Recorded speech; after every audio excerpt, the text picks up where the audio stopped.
Isang panalangin para sa pagsubok ng ating pananampalataya. Salamat sa iyo, Ama, na ipinangako mo na ang pagsubok ng aming pananampalataya ay gumagawa ng tiyaga at katatagan, na sa oras ay ilalabas ang magandang karakter na tulad ng Kristo na nais mo sa lahat ng iyong mga anak.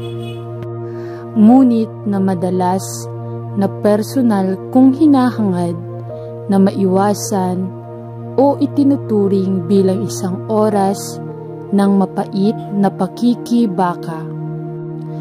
Tulungan mo akong tingnan ang mga paghihirap na napapahamak sa akin ng iyong mga mata, at bigyan mo ako ng walang hanggang pananaw sa lahat ng mga problema na maaari kong tawagan, upang mabilang ko ang lahat ng kagalakan kapag nakikipag-usap ako sa iba't ibang mga pagsubok. Alam na ang pagsubok ng aking pananampalataya ay gumagawa ng makadiyos na bunga ng pasensya. Tulungan mo ako, Panginoon, na gamitin ang mga oras ng pagsubok bilang isang pagkakataon upang lumago sa biyaya, at bilang isang springboard upang makabuo ng isang mas malalim at mas ligtas na relasyon sa iyo. Panginoon, hindi madali ang pag-align ng ating isip sa isip ni Kristo. Ito ay madalas na napakahirap upang makita ang mga pagsubok sa isang positibong ilaw, at upang yakapin ang iba't ibang mga pagsubok na kailangan nating dumaan bilang isang bagay na lubos na mabibili. At gayunpaman ay sinasabi sa amin ng iyong salita na ang mga paghihirap sa buhay ay patalasin ang aming pananampalataya, habang pinapaunlad ang aming tiwala sa Panginoon, na mas mahalaga sa iyo kaysa sa maraming pinong ginto. Bigyan mo ako ng isang puso na nauunawaan at pinipili na tumingin sa mga pagsubok mula sa iyong pananaw, upang ang pagsubok ng aking pananampalataya ay maaaring magdulot ng matuwid na bunga o pasensya at biyaya. Itinatanong ko ito sa pangalan ni Jesus. Amen. Panalangin para sa pananampalataya tulad ng bata. Ama sa langit, tulungan kaming bumuo ng isang tiwala at pananampalataya sa iyo, na sumasalamin sa pagiging simple ng pananampalataya tulad ng bata na sa gayon ay nagagalak sa iyong puso, at kung saan ay maliwanag sa buhay ng mga maliliit na bata, at gayunpaman ay tila sumingaw sa isang singaw sa sandaling maabot natin ang edad ng kapanahunan. Nawa ay magkaroon tayo ng isang kamangha-mangha at isang pagkamangha sa maluwalhating kwento ng pagtubos, at isang malalim na pagpapakumbaba habang papalapit kami sa iyong 3 beses na banal trono ng biyaya upang humingi ng tulong sa oras ng pangangailangan. Patawarin mo kami sa pagkawala ng labis na pagtataka sa magagandang pagkakatawang tao at sa pagiging kampante tungkol sa kamatayan at muling pagkabuhay ng ating Panginoon at Tagapagligtas na si Hesu Kristo. I-renew sa amin ang isang malalim na paggalang para sa iyong banal na pangalan, tulad ng angkop sa aming dakila at maluwalhating lumikha ng Diyos. Sino ang mahal sa amin?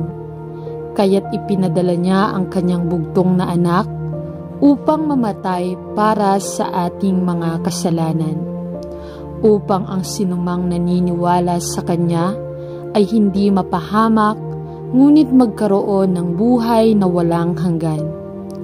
Tulungan mo kami sa mga araw na nasa unahan upang suriin ang aming mga puso at upang makita kung kami rin ay naging maligamgam patungo sa mga bagay ng Diyos. E-renew sa amin ang isang tulad ng bata na spirito ng pagkagulat at pagtataka, upang sa sandaling muli ay maaari nating mamamangha sa kamangha-mangha kung sino ka talaga, at iguhit kami ng mas malapit sa mas malalim na pagkikipag-ugnay sa iyong sarili. Ito ang hinihiling namin sa mahalagang pangalan ng ating Panginoon at Tagapagligtas na si Hesukristo. Amen. Panalangin para sa isang mas malalim na pananampalataya at pag-ibig para kay Jesus.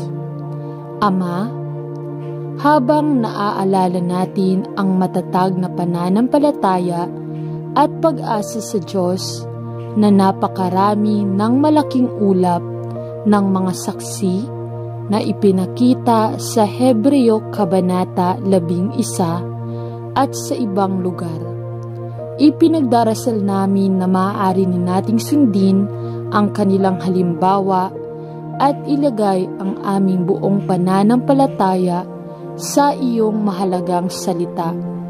Nawa ay magkaroon tayo ng isang napakalalim na tiwala sa iyo. Alam na ang iyong salita ay tapat at totoo. Nawa ay mapangalagaan tayo ng salita ng Diyos araw-araw at mai-refresh ang mga ilog ng buhay ng tubig na dumadaloy sa ating mga puso mula sa itaas, upang ang anumang gagawin natin ay nakalulugod sa Panginoon at luwalhatiin ang kanyang pangalan. Salamat sa iyo na kay Kristo kami ay pinatawad sa lahat ng aming mga kasalanan at naihatid mula sa kapangyarihan ng kasalanan sa aming buhay. Nawa ay magpasa tayo ng tiwala sa Panginoong Hesus, sa ating mga anak, upang sa mga susunod na henerasyon, ang isang buhay na tiwala sa Diyos ay maaaring maging kanilang patotoo sa mundo, at ang pananampalataya sa kanyang salita ay maaaring isang patotoo na ipapasa din sa kanilang lahat na mga bata. Panatilihin tayong matatag sa katotohanan ng salita ng Diyos na naihatid sa atin ng ating Ama sa langit, at panatilihin kaming matatag at totoo sa lahat ng natutunan namin sa iyong biyaya at awa.